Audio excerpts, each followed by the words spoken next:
sur le marché haïtien n'est nul autre que Cam Transfer, le meilleur réseau pick-up, dépôt dans toutes les banques en Haïti. Votre argent livré en moins de 2 heures, c'est la garantie exclusive Cam. Et pour le transfert de nourriture, Cam est la seule maison de transfert qui offre la livraison partout à travers Haïti. Un grand merci à tous nos clients, anciens et nouveaux, pour la confiance placée en nous depuis 35 ans. Cam, notre service fait la différence. Pour de plus amples informations, téléphonez en 800 934 0440 ou visitez www.camtransfer.com. Informer occupe une place de choix à CEPAM.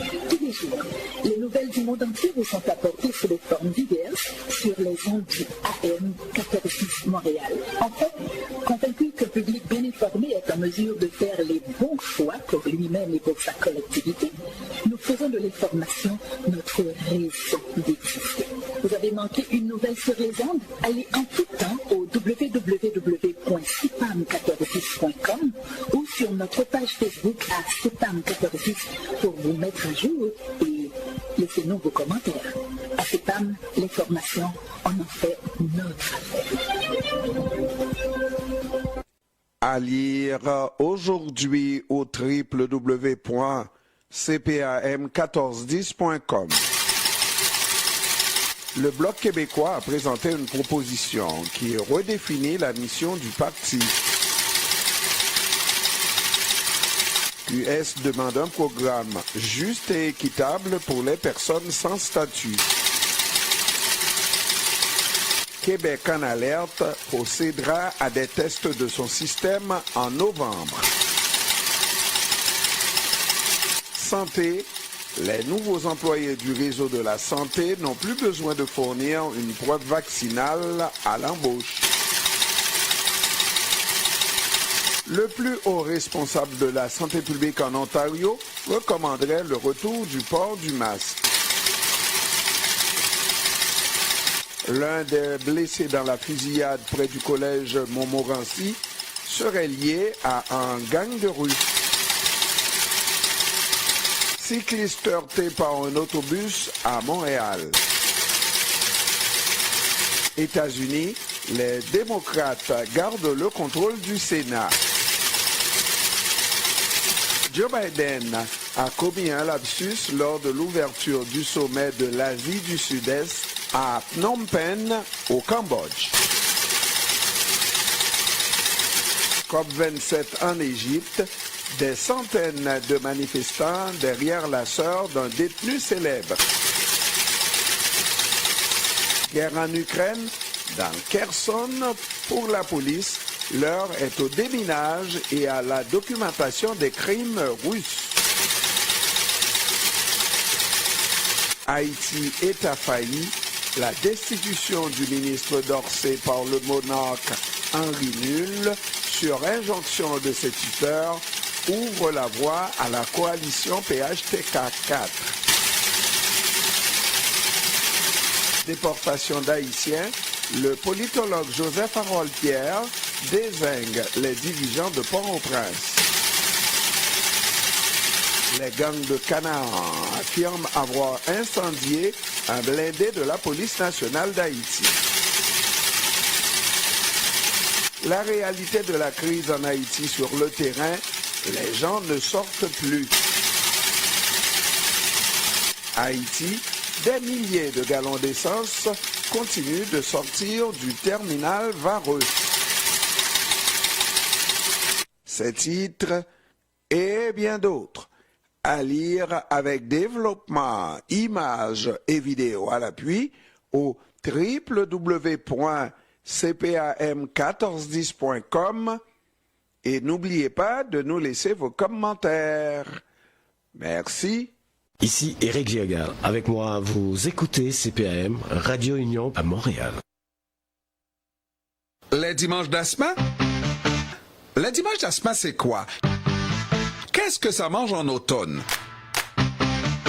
Les dimanches d'Asma? Un magazine sans prétention. Des infos parlées, de la musique, des analyses de l'actualité, des accords, des désaccords. Oh, rien de bien prétentieux, c'est Asma qui l'anime. Les dimanches, de 10 à 14 heures, votre rendez-vous chez vous sur le 14-10.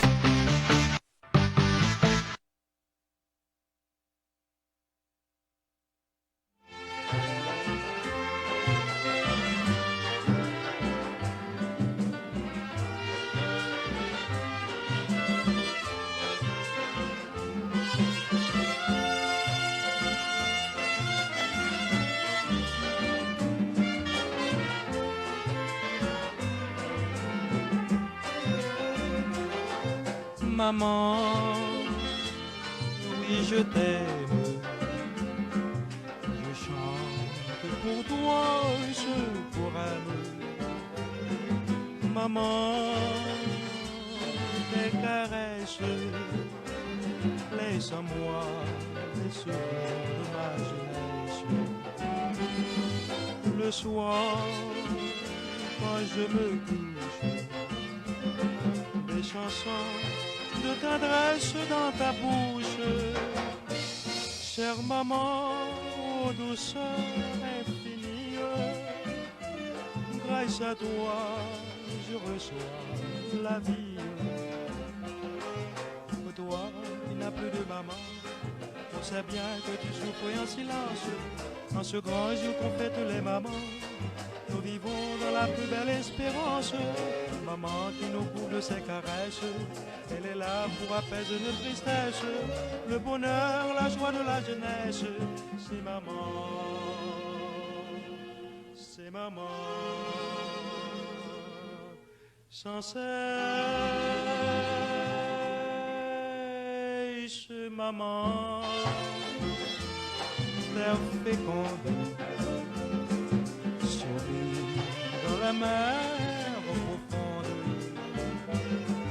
Pour toi, c'est un bleu fleur qu'elle t'apporte le plus grand bonheur.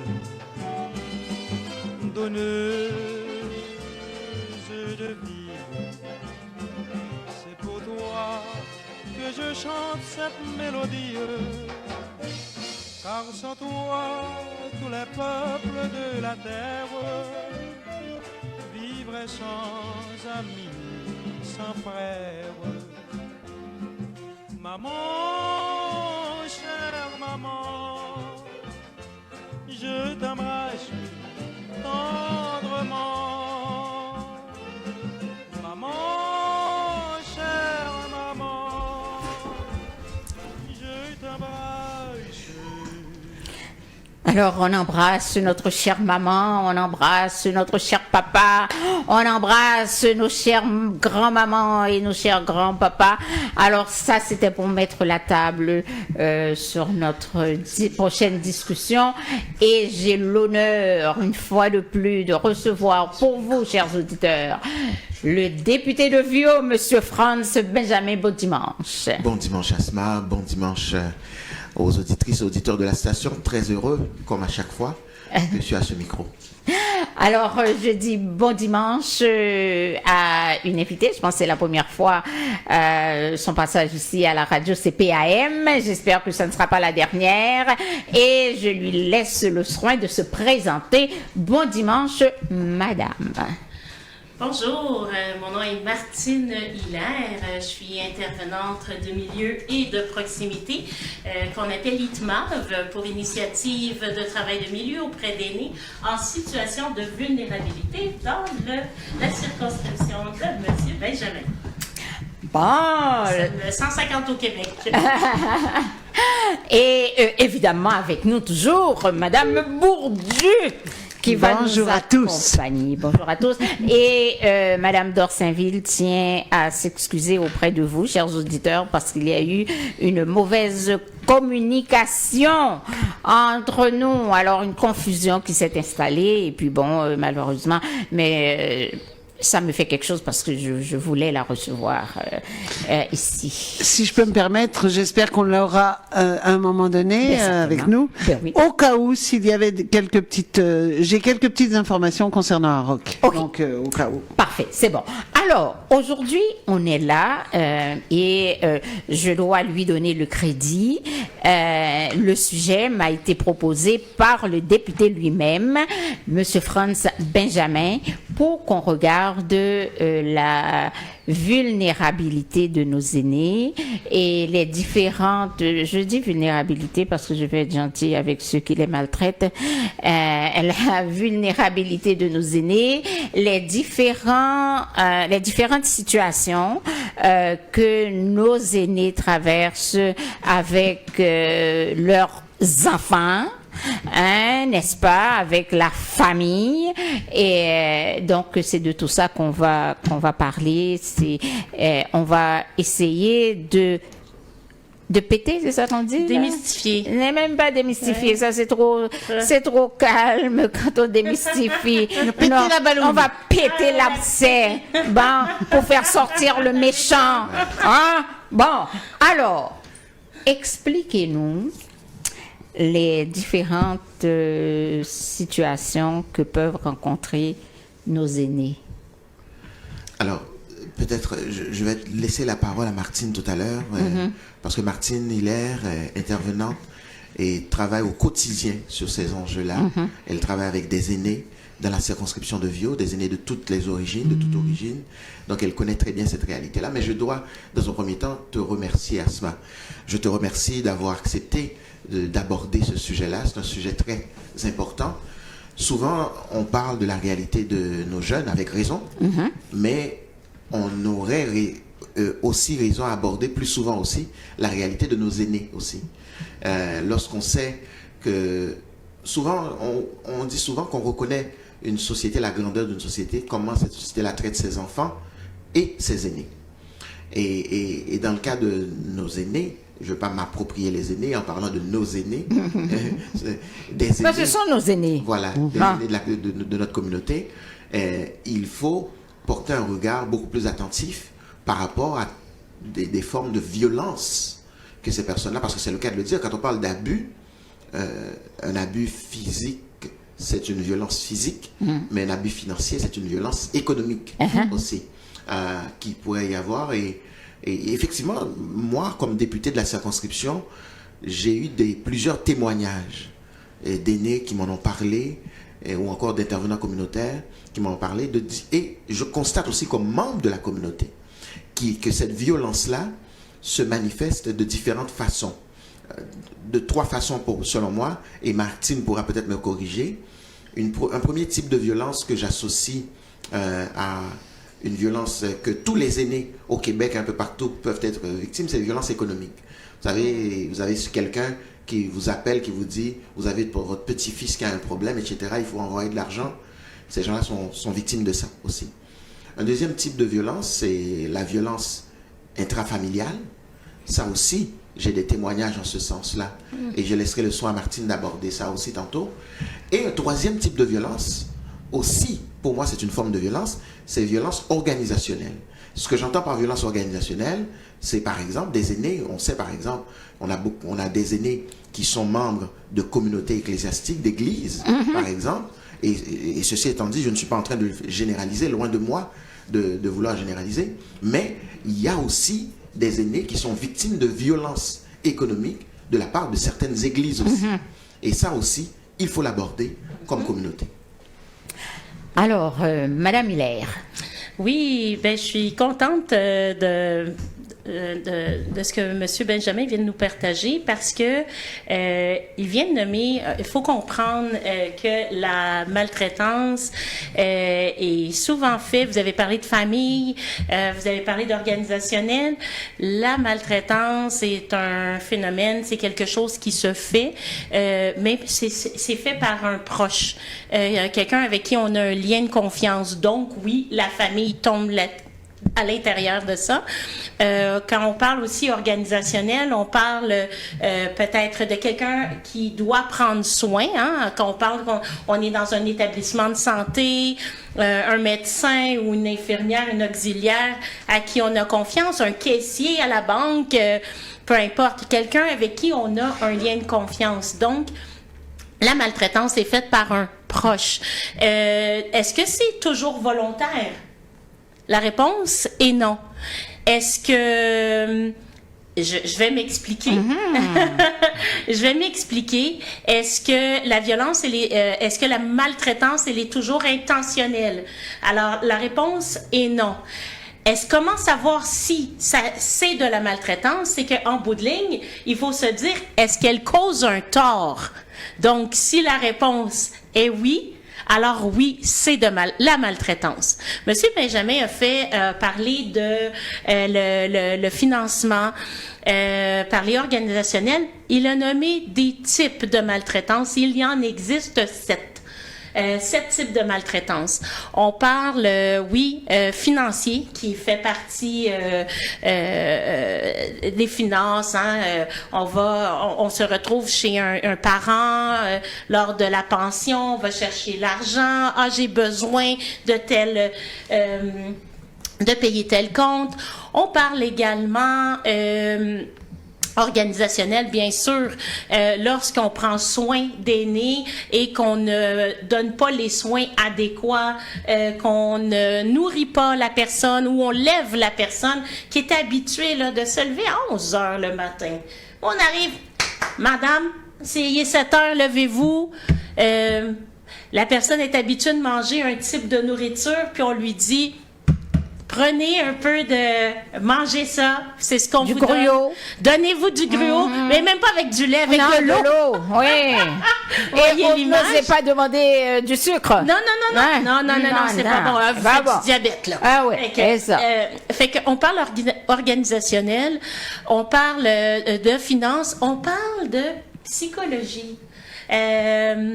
Il y a beaucoup ça se fait aussi sous la menace. Quelqu'un qui, puis quand on pense aussi aux nouveaux arrivants ou quelqu'un qui a la charge, si on veut, de sa famille et qui se sentirait pas bien de demander de l'aide ou il sent qu'il est un peu menaçant, comme tu peux garder mes enfants. Oui, mais je voulais aller à la maison d'Haïti par exemple pour un atelier de peinture, mais ou d'exercice. Ah, mais là tu veux pas garder tes petits enfants. Il y a comme une petite sorte de pression. Pour te faire sentir coupable. Fait que la culpabilité, mais pour toutes sortes de raisons. Ah, tu veux pas me donner de l'argent? C'est ça, je vais être obligée d'aller ailleurs. Fait que c'est comme...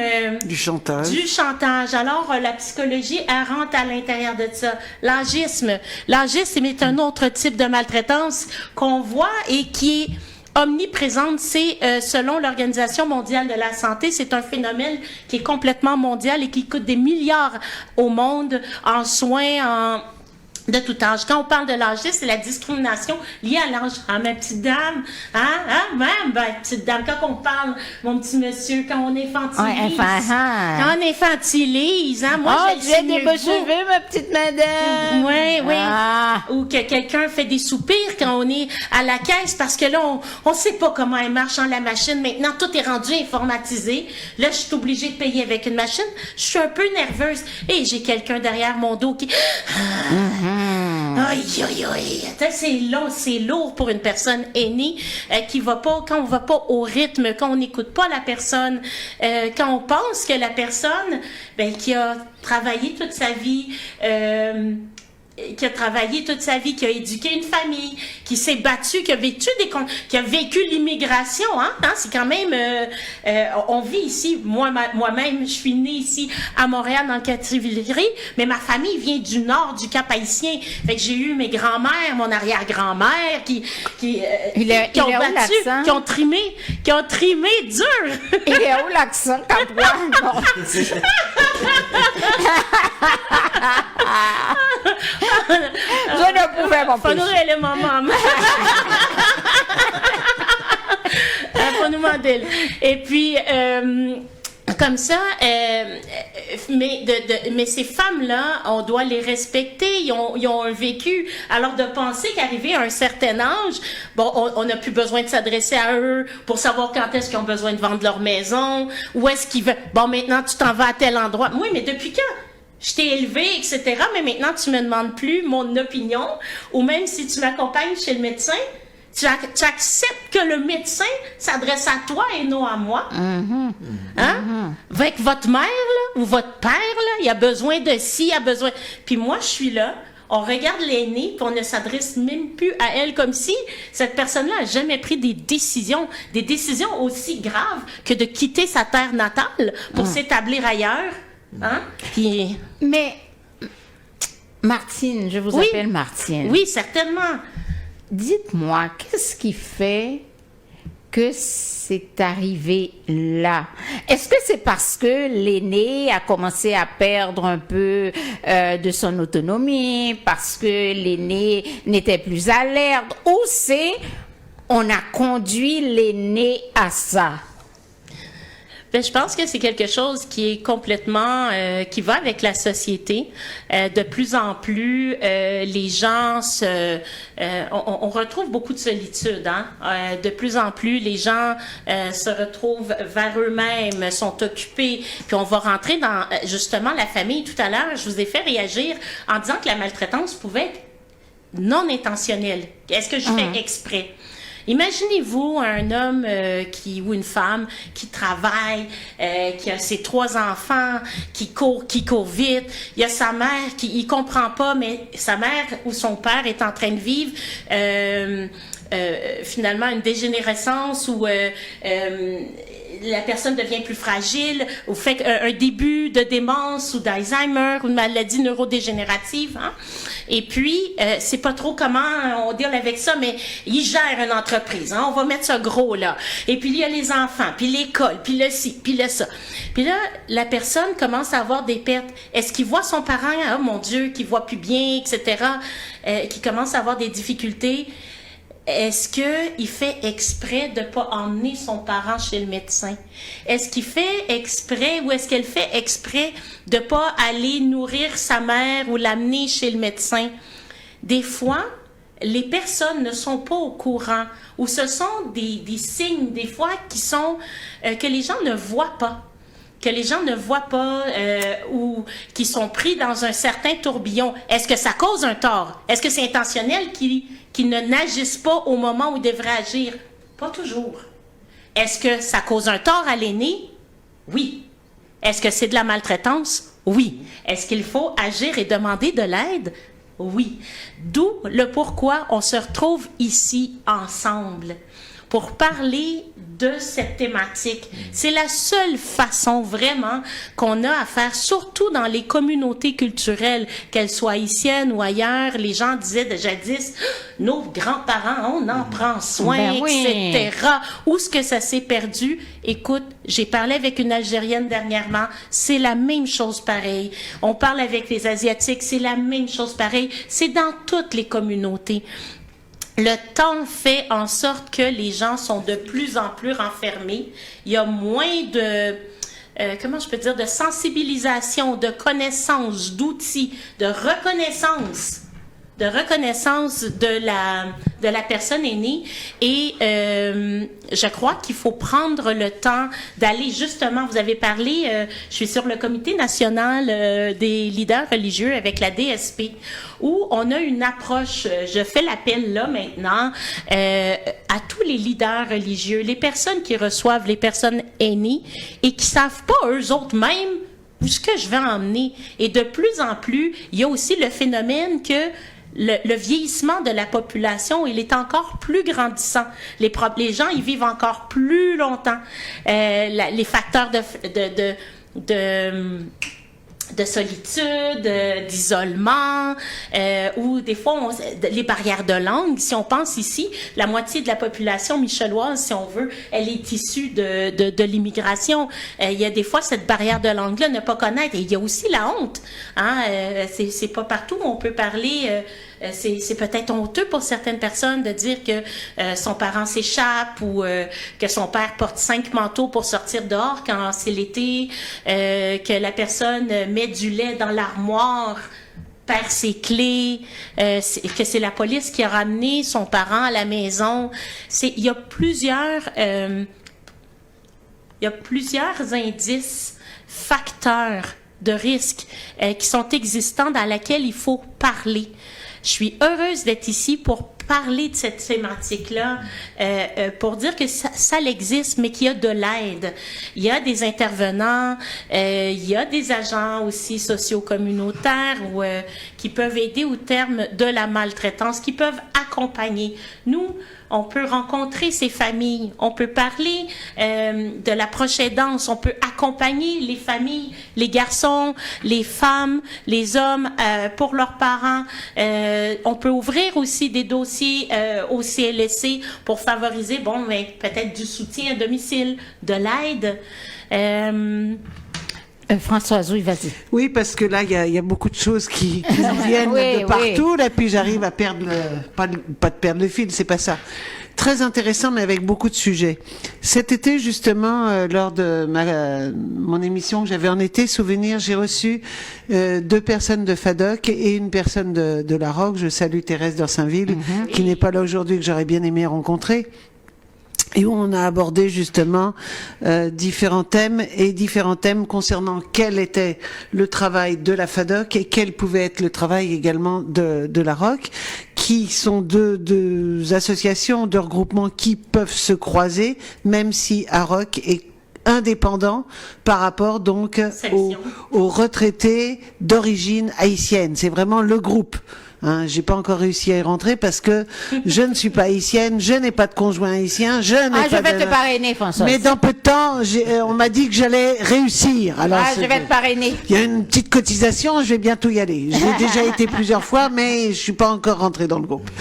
Mais toujours est-il que l'on parlait d'une personne, et je peux la nommer, elle s'appelle Sophie Duchesneau de FADOC, qui fait des interventions également dans différents clubs, dans différents endroits, concernant l'agisme. Oui. D'accord. Donc cette personne-là peut être une personne ressource. Elle travaille sur FADOC Saint-Hubert et on peut la contacter régulièrement. Elle est prête à se déplacer. Moi, j'aimerais revenir sur le fait de dire que informer les gens, donc les parents, pas les parents, les enfants, les proches aidants, etc., etc.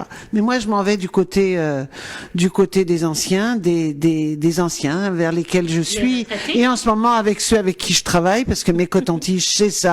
Ce sont des anciens. Et ces anciens, j'ai eu l'occasion, moi, d'en rencontrer également l'été pas passé, l'autre d'avant, au moment du recensement. J'ai rencontré des gens qui étaient dans ce qu'on appelle ici dans la misère. Oui. Dans la misère par des enfants qui les ont dépouillés. Ils sont dans un logement, mais on oublie de venir les nourrir. Et quand je dis on oublie de les nourrir, de venir les nourrir ou de venir s'occuper du linge, et de faire l'épicerie, etc., parce que c'est pas les nourrir, c'est par rapport des fois à un petit handicap ou le fait qu'on vieillit et qu'on est moins en forme. Et moi, le reproche que je fais dans ces cas-là, et je suis très clair sur ce que j'avance, c'est moi seule, c'est que la folie de la vie en ce moment, c'est on s'occupe de soi. Oui.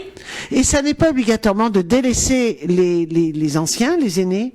On délaisse de la même manière les enfants. Parce que quand on voit les accidents d'enfants qui se noient dans les piscines, qui sont oubliés dans les voitures, qui restent... Non. Il faut arrêter un petit peu de jouer avec tout ce qu'on a de tactile, là, et puis d'avoir les pieds sur terre, et puis de savoir prendre un crayon, et puis de s'écrire une petite note.